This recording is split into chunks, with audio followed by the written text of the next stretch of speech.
Ang kalabasa ko Diba? malalaki. Sa oras na talaga mismo sa For butuhan. today's video mga kaidol, at ito Ito po si ate, kami, yung si- ating kababayan dito. Nahanap si Tatay Luis de la Cruz. Oo. At siya daw po ay naghahanap ng bahay. Naghahanap Tuloy ng mo bahay natin na ang pagsalita mabibili. ninyo ni Yaya dito at atulak na natin ito at Awan, hanapan kung natin. saan ang bahay na yung Kasama yung inaturo kanyang ni anak Tito na Chris. nakadoyan. Yung Ah, bibili ng bahay? anak. Oo, mabili ng bahay.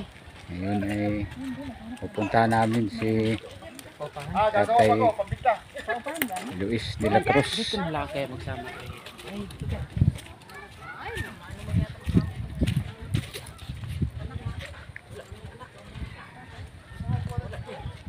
Anong wala din? Tapos wala din. May asawa wala. Yan. Ang anak niya na nakakasawa sa akong kamagwangan. Ang anak niya. Oo, nasa dito. Ayaw. O, Ngayon? anong ayaw 14 na gani ang anak ng kuya na ako diha.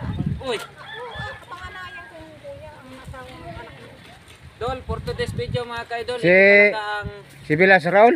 Oo, o tamo, kilala nga ni kuya. Ah, Si Kuya Raul, ang napangasawa niya sa Pinoy.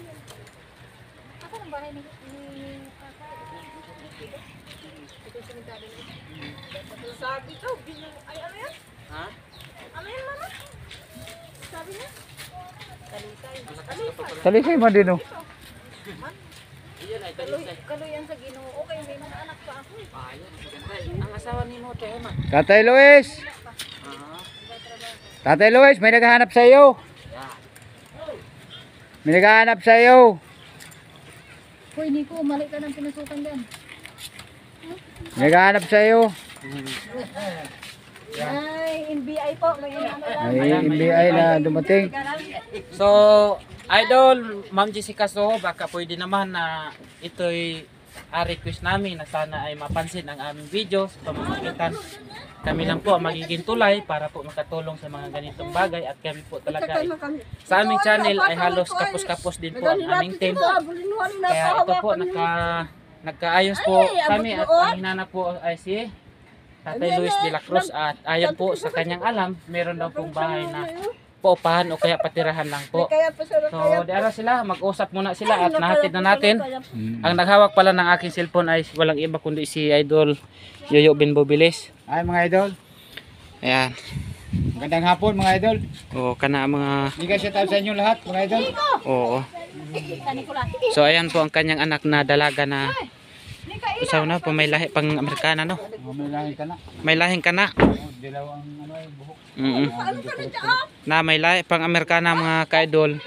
So alam nyo ba mga kaidol, ito'y hindi naman talaga as in na simula sa pool ay ganito siya. Kumbaga nagkakaroon lang ng isang matinding pagsubok sa buhay. Kaya siyempre no chance din, wala tayong give money. Kaya ito tayo ay walang ibang ating kinatnan kundi ganito dahil wala tayong pantustos sa ating mga karandaman. Pero mga kaidol, hindi nyo ba alam mga kaidol, ito daw ay nagiging personal assistant nung araw na kadalagahan pa sa ibang bansa. Oh, nakapag-abroad din yan. Nakapag-abroad din po pala ito. Kaya malaki ang ating saludo rito at ating simbolo sa mga ganitong mga bagay na hindi na dapat natin pwedeng ipagkait o kaya ipagkaya.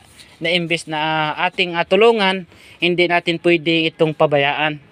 So ayan mga kaidol, kaya kami no choice din man, kaya ang sa amin lang kung sino pong makakita nito, hindi naman po sa kami ay nagmamakaawa, kung sino lang po ang may magandang kalooban. So mag-alagay po tayo ng GCash number pag post natin para po makuhaan po ng magkuha po tayo ng GCash number at kung ano po yung nakapangalan yun po ay babalik po natin sa kung makatulong man po kayo.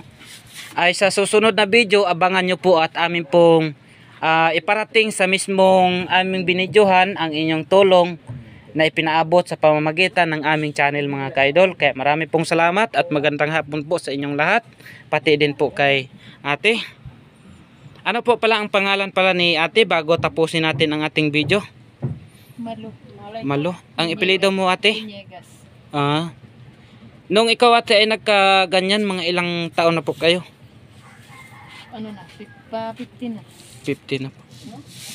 Kaya Pinakang una pong pag-asa namin ito, si Idol Rapi Tulfo. Pa-share naman po sa kanya para mabilis po ang ating pag-action sa mga ganito, at wala din po talaga silang bahay. So kung saan na lang po sila lumilipat, at kung hindi naman po sa team po ni Idol Ma'am Jessica Soho at sa iba pa pong mga may puso na gustong tumulong sa ating kababayan na nagiging personality na pamumuhay naman po ang kanyang mga ginagawa. Tulad ngayon, naghahanap ng bahay na matutuluyan.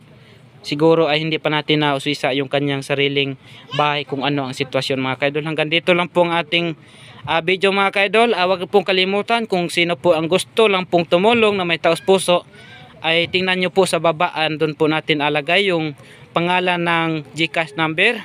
At marami pong salamat.